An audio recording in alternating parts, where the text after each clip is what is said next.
En 1871, la ville de Chicago est entièrement détruite par un gigantesque incendie. La reconstruction durera 10 ans et donnera naissance sur les rives du lac Michigan à une des plus importantes métropoles des États-Unis d'Amérique.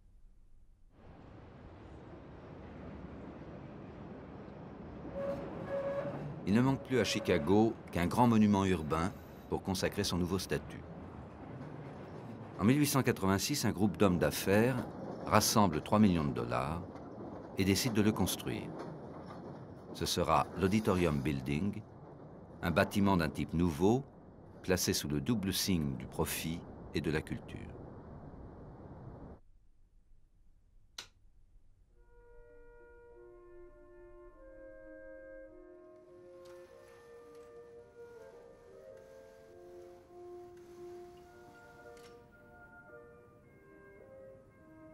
Pour la culture, une salle d'opéra, la plus grande du monde, accessible à tous, démocratique, donc déficitaire. Pour le profit, un hôtel de luxe et des bureaux qui viendront combler le déficit et enrichir les actionnaires. Opéra, hôtel et bureaux cohabiteront dans le même édifice, le plus prestigieux de la ville.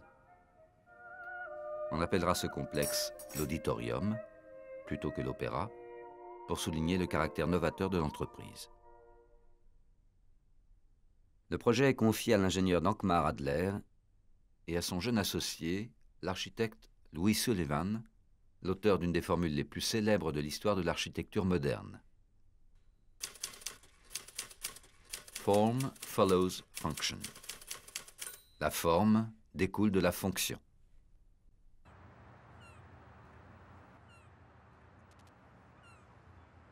Chicago est tourné vers son lac. Les immeubles du centre-ville s'entassent sur une bande étroite le long de la rive du Michigan. Étant donné ses ambitions, l'auditorium ne peut être construit que là, dans cette zone privilégiée, déjà saturée en 1886.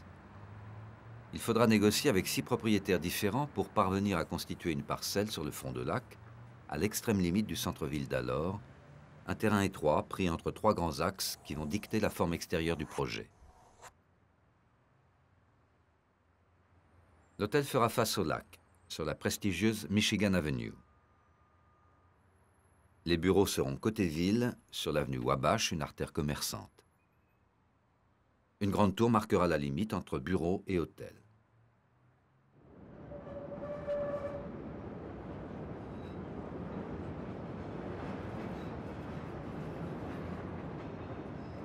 Aujourd'hui, les locaux sont occupés par la Roosevelt University, propriétaire du bâtiment depuis 1947. Mais l'aspect extérieur est tel que Sullivan l'a conçu. Les façades sont sévères, rythmées uniquement par les grandes verticales des pilastres, démesurément étirées pour accentuer la taille du bâtiment. Il n'y a aucune saillie, aucun détail superflu, aucune trace de cette fantaisie décorative qu'on associe en Europe à l'architecture des salles de spectacle.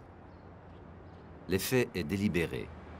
Sullivan appartient à cette génération de jeunes architectes qui cherchent à rompre avec la tradition européenne et définir un style spécifiquement américain.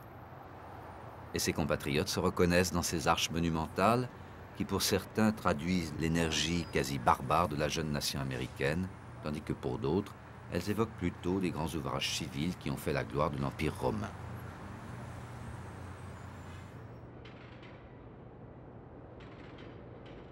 La façade ne laisse rien paraître de la fonction réelle du bâtiment. Elle se contente d'affirmer son statut monumental, souligné par le mode de construction, en maçonnerie traditionnelle, entièrement en pierre. Du granit pour les 2 premiers étages, de la pierre de taille pour les étages supérieurs. Le soubassement doit porter la totalité de ce poids. Plus le bâtiment est haut, plus ce soubassement doit être épais, d'où ces grands blocs de granit brut, ces colonnes monolithiques et trapues. À cause de cette contrainte, très peu de bâtiments dépassent alors les 6 étages. Ici, il y en a 10 jusqu'à la corniche. Mais on veut que l'Auditorium Building soit le plus grand bâtiment des États-Unis. Alors on ajoute encore 7 étages de plus. La tour, un campanile géant de 170 tonnes.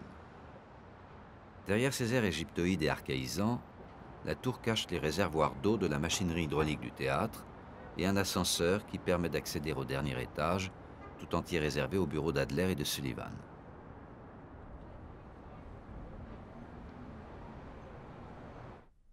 Jamais aucun bâtiment n'était monté si haut avec les techniques traditionnelles de construction en pierre. Mais l'auditorium est construit à un moment charnière. En 1889, l'année de son inauguration, l'usage de la structure métallique qui libère les bâtiments des contraintes de la pierre et permet d'élever les premiers gratte-ciel se généralise de façon spectaculaire, surtout à Chicago, où le terrain est rare. Sullivan est alors le premier à proclamer que cette révolution technique doit s'accompagner d'une révolution formelle. Il faut renoncer à l'ancien système de composition fondé sur la prédominance de l'horizontale et exalter désormais la seule verticale, sans qu'aucune ligne ne vienne la contredire. C'est dans ce basculement de perspective que la rupture avec l'ancien continent est enfin consommée.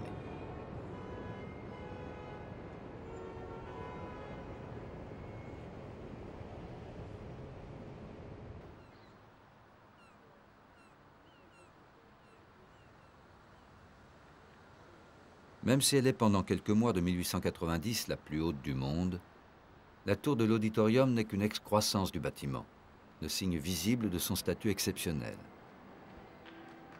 Caché derrière la coquille des façades, se trouve le cœur et la raison d'être de tout le projet, le plus grand théâtre du monde.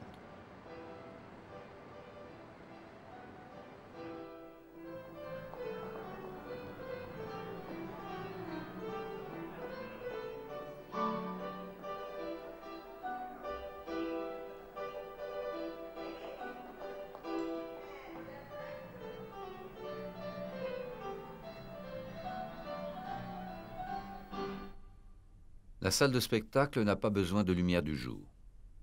Adler et Sullivan l'ont placée logiquement dans la cour intérieure, qu'elle remplit entièrement, occupant plus de la moitié de la surface de l'édifice. Elle est totalement invisible du dehors. C'est la tour qui la signale, de façon tout à fait pragmatique, puisqu'elle en marque l'entrée.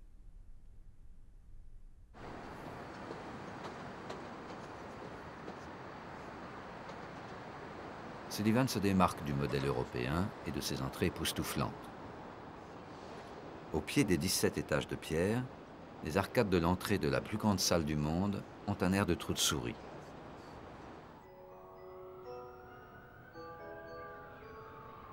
Le hall d'entrée, au plafond étonnamment bas, semble de même écrasé par le poids du bâtiment. Au-dessus, un foyer aux allures de crypte est réservé pour l'entracte. Dans les 3 cages d'escalier, la décoration, à base de motifs végétaux que Sullivan géométrise jusqu'à l'abstraction, se simplifie au fur et à mesure qu'on monte dans les étages, comme il est d'usage. Mais en même temps, c'est tout l'espace qui se resserre jusqu'à ce que l'escalier principal du grand théâtre prenne des allures d'escalier de service.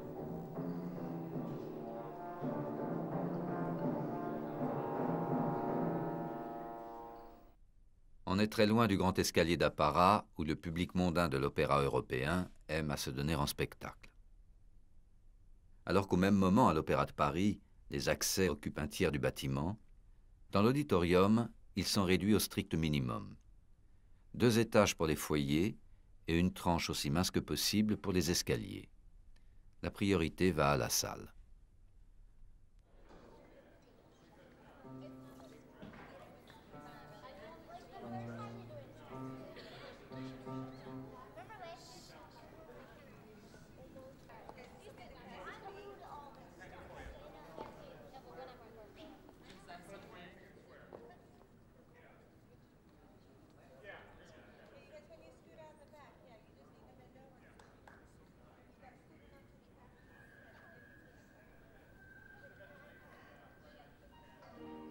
« 4250 places assises, le double de l'Opéra de Paris.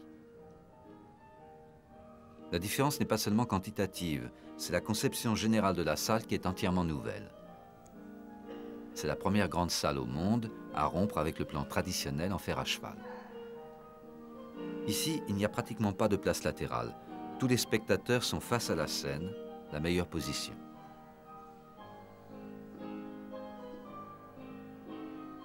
Seule concession, les loges.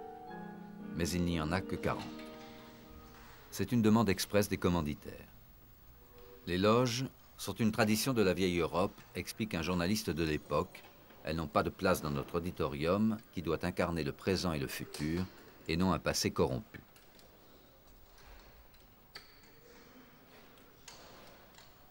Le présent et le futur, c'est la démocratie, dont Sullivan est un ardent partisan, et qui se traduit ici par la multiplication du nombre de sièges. 1442 places d'orchestre, plus 1632 places dans l'extraordinaire premier balcon aux allures de tribune de stade, plus 963 places dans les deux galeries qui le surplombent.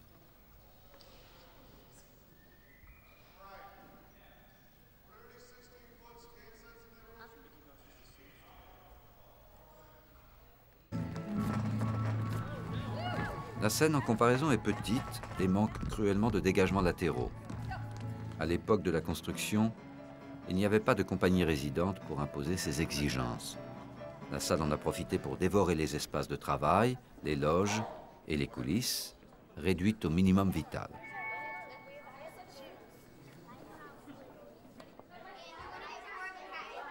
Si un spectacle exige beaucoup de figurants, on est obligé de les ranger à la cave, au milieu des restes de l'impressionnante machinerie hydraulique qui permettait autrefois de soulever les différentes parties de la scène. Un effet spécial d'avant-garde pour opéra à grand spectacle.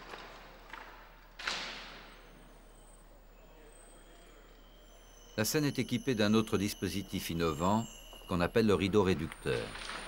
Il permet d'escamoter le cadre latéral de la scène et de supprimer ainsi la séparation entre scène et salle.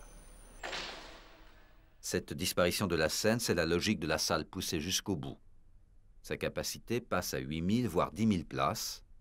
Elle est alors prête pour les spectacles de l'Amérique des temps modernes, les rencontres sportives ou les grandes messes politiques, comme la Convention républicaine qui s'est tenue ici en 1888, alors que la salle n'était pas encore achevée.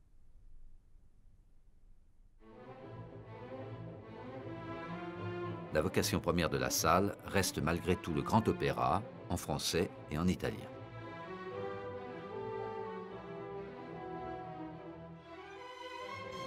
Et là, les problèmes d'acoustique sont à la mesure du gigantisme de la salle.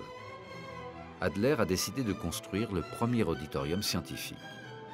Il invente pour cela un nouveau type de plafond auquel il donne la forme d'une sorte de tunnel évasé, fait d'arches de hauteur et de largeur croissantes au fur et à mesure qu'on s'éloigne de la scène.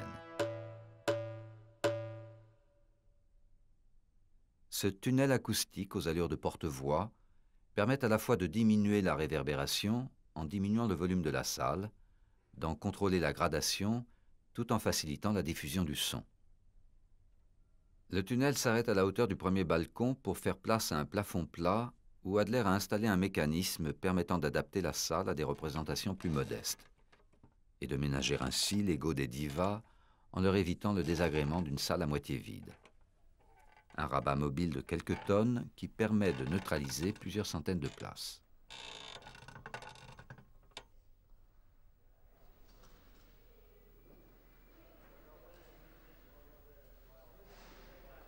Un dernier élément complète le dispositif. Les escaliers et les espaces de circulation. Adler les fait communiquer directement avec la salle, en supprimant toutes les portes, tous les murs, permettant ainsi au son de circuler librement dans la cage d'escalier et d'irriguer tout l'arrière du grand théâtre.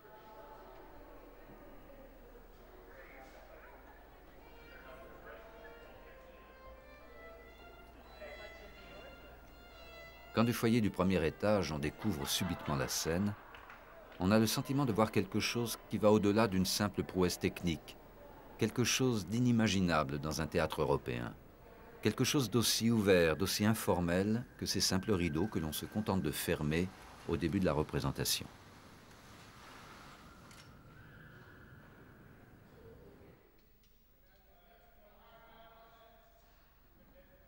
Une ampoule Edison à filament de 1890. 4000 ampoules Edison, 4000 ampoules à nu, l'éclairage de la salle.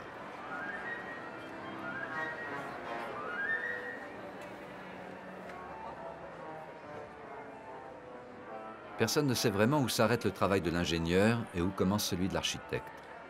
Mais la manière dont Sullivan s'empare du plafond acoustique d'Adler permet de comprendre comment ils travaillent ensemble. Les arches du plafond sont en fait des tubes par lesquels passe tout le système de ventilation et d'éclairage. En redessinant les arches avec ces milliers d'ampoules laissées à nu, Sullivan en fait le motif dominant de l'ensemble. Le tunnel acoustique devient aussi tunnel de lumière, capte le regard, le focalise sur la scène. La fonction fonde la forme qui reconstruit l'espace.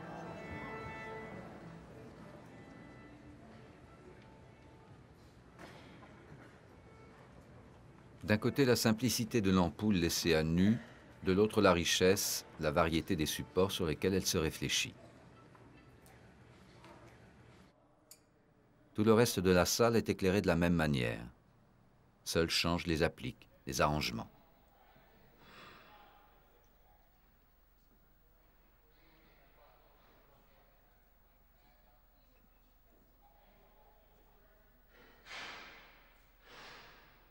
L'architecte explore une série de variations sur un thème unique, joue avec ses ampoules comme avec des cellules dont l'assemblage finit par constituer un corps vivant.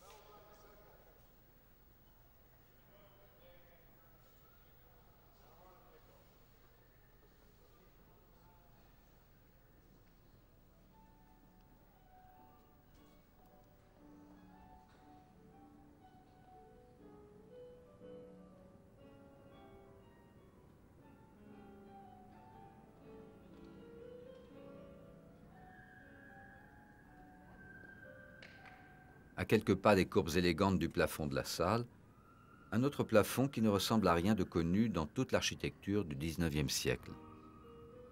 Sa courbe traduit tout naturellement la pression du premier balcon, comme un plissement de terrain traduit la pression des forces telluriques.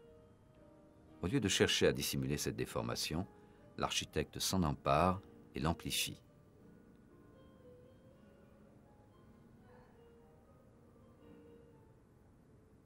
Organisme, structure, fonction, croissance, forme, tous ces mots impliquent la pression initiale d'une force vivante. Nous appelons cette pression la fonction et son résultat la forme.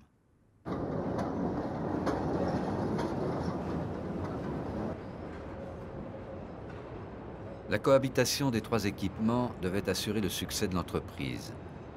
Mais la place prise par l'auditorium sur une parcelle trop petite bouleverse cet équilibre. Les bureaux et l'hôtel, malgré leurs façades imposantes, ne sont qu'une mince coquille entourant le théâtre. Aux yeux des commanditaires, les bureaux étaient le pari le plus risqué de l'opération. On leur a donc réservé la partie la plus petite du bâtiment, où l'on a fait le strict nécessaire. Un grand escalier de fer, du carrelage industriel changeant de motif et de couleur à chaque étage, difficile de faire plus simple. Ce sera pourtant la seule partie rentable de tout l'investissement.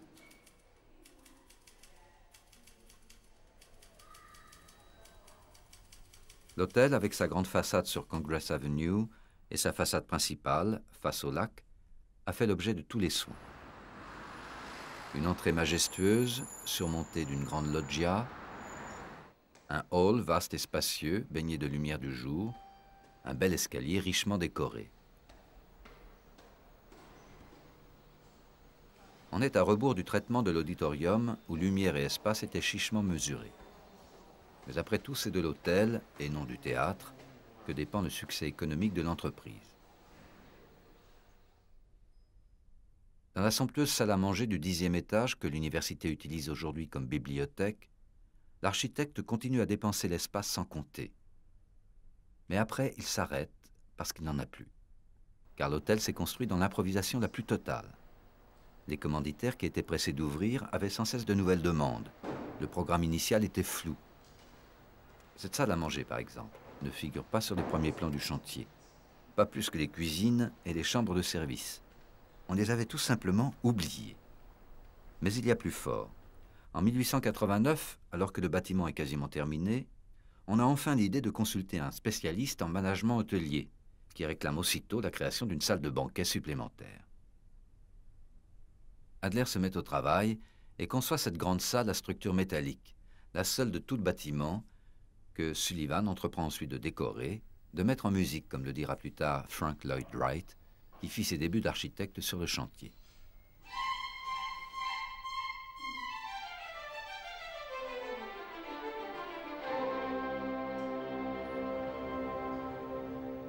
Mais où la mettre? Il n'y avait plus de place nulle part, sauf au 7e étage du bâtiment, sur le toit de l'auditorium. La salle qui sert aujourd'hui de salle de concert à l'université est nichée sur le toit, supportée par 2 gigantesques poutres métalliques ancrées de part et d'autre de la cour. Un exploit d'ingénieur. Mais en même temps, c'est le signe que la grande entreprise capitaliste était un bateau ivre.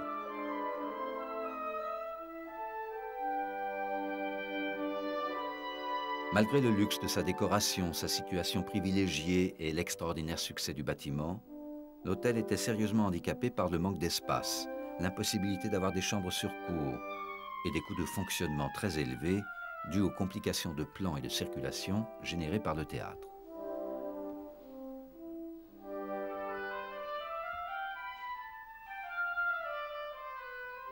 La solution, ce fut, comme souvent, la fuite en avant, c'est-à-dire de l'autre côté de la rue, où 2 ans après l'ouverture, on construit une annexe dont Sullivan dessine la façade à l'identique. Un tunnel souterrain relie les 2 bâtiments.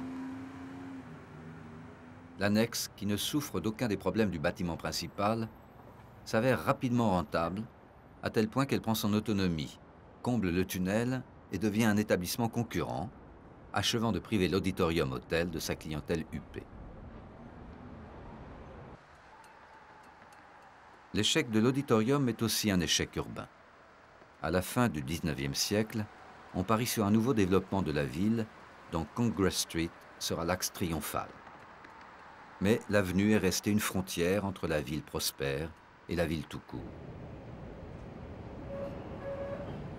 La salle de spectacle se retrouve marginalisée. Malgré la perfection de son acoustique, elle est rapidement concurrencée par des salles mieux placées et plus faciles à remplir. En 1929, l'Auditorium Building est officiellement déclaré en faillite. On décide alors de démolir le bâtiment. Il est sauvé par son archaïsme. Construit en pierre, sa démolition coûterait plus cher que ne vaut son terrain. En 1947, la Roosevelt University, une petite université nouvellement créée, cherche un bâtiment grand, pas cher, proche du centre et avec une image forte. Elle rachète les locaux pour 400 000 $. Elle rembourse aussi l'arriéré d'impôts accumulé par l'Auditorium Building en cédant à la ville de Chicago une partie du rez-de-chaussée pour permettre l'élargissement de Congress Street.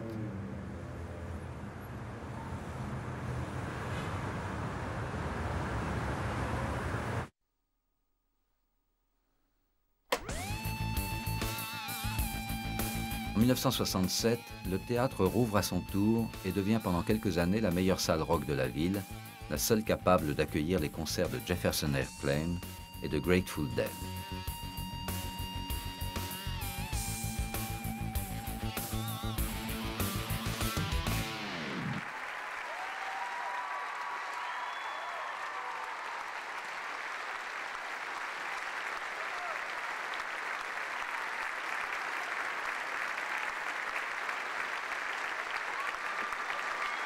Aujourd'hui, elle est redevenue une salle comme les autres.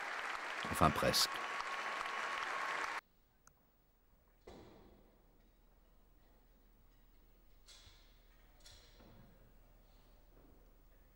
Dans les théâtres, on a l'habitude, entre les représentations et les répétitions, de laisser en permanence une lampe allumée sur la scène vide, pour chasser les fantômes. Adler et Sullivan se sont séparés en 1896. Sullivan, au sommet de sa gloire, est resté seul dans sa tour. Il fut pendant quelque temps l'architecte à la mode. Puis ses clients les plus riches, qui n'avaient plus Adler pour les rassurer, se détournèrent de lui. En 1918, il quitte ses bureaux au sommet de la tour dont il ne peut plus payer le loyer. La vue sur le lac fait place à la vue sur le métro. Dans ce bureau du second étage, devenu aujourd'hui un couloir de l'université, qu'il occupe pendant 3 mois avant de quitter définitivement le plus grand édifice qu'il ait jamais construit.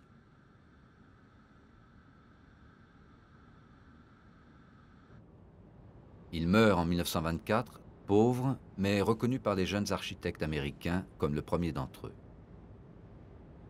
De la centaine de bâtiments qu'il a construits tout au long de sa vie, presque tous sont aujourd'hui détruits.